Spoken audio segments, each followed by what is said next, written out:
নমস্কাৰ বন্ধু বান্ধৱীসকল সকলোকে স্বাগতম জনাইছো জ্ঞান ৰঞ্জন ইউটিউব চেনেলৰ অন্য এটি নতুন বিশেষ ভিডিঅ'লৈ।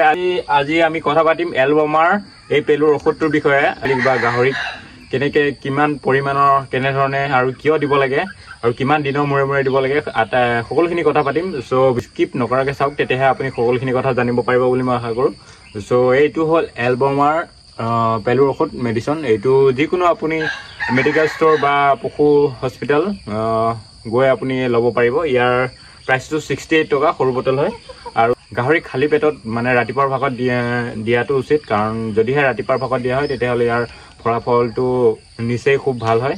এলবমাৰ এই পেলুৰ ঔষধটো কিমান পৰিমাণে দিব, এনেকুৱা ধৰণৰ যিবোৰ স্কুপ আছে নাইবা বেজিৰ চিৰিঞ্জ যিবোৰ 5 ml 4 ml তেনেকৈ দিবলগীয়া হয়। যদিহে আপোনাৰ গাহৰি প্ৰতি 10 কেজি বডি ৱেইটত 5 mg বা 5 ml মাৰিব লাগে।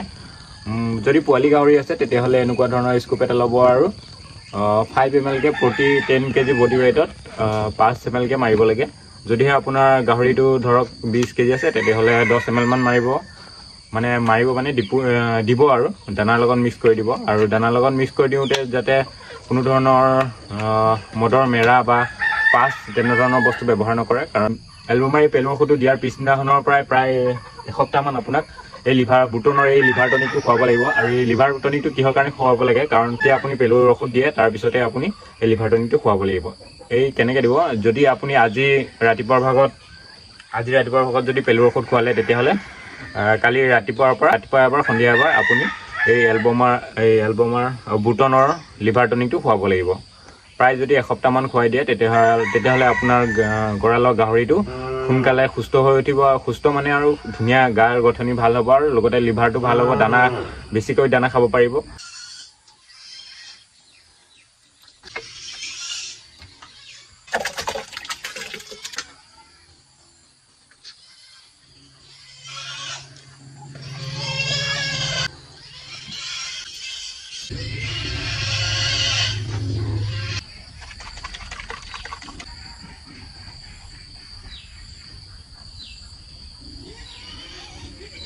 এইটো 5 ml এটা গাহৰিৰ কাৰণে, মানে 10 কেজিৰ পোৱালি এটা গাহৰিৰ কাৰণে 5 ml।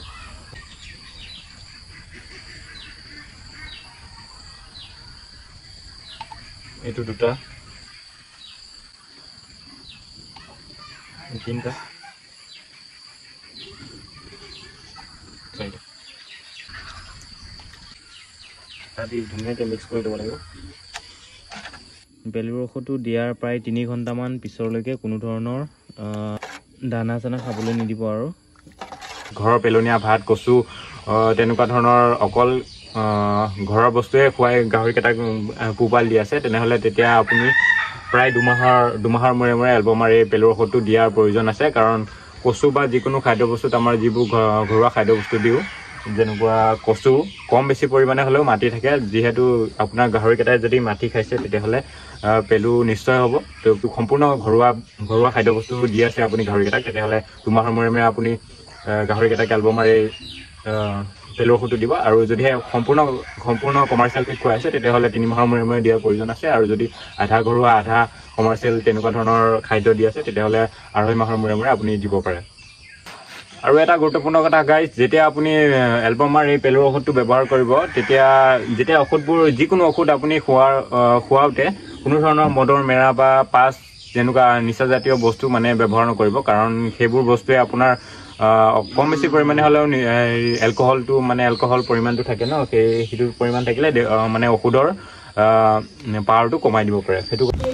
আৰু গাভিনী গাহৰিৰ ক্ষেত্ৰত এই এলবমাৰ পেলুৰ ঔষধটো ব্যৱহাৰ কৰিব নালাগে, কাৰণ পোৱালিৰ মৃত্যু হ'ব পাৰে, সেইটো কাৰণে ব্যৱহাৰ কৰিব নালাগে।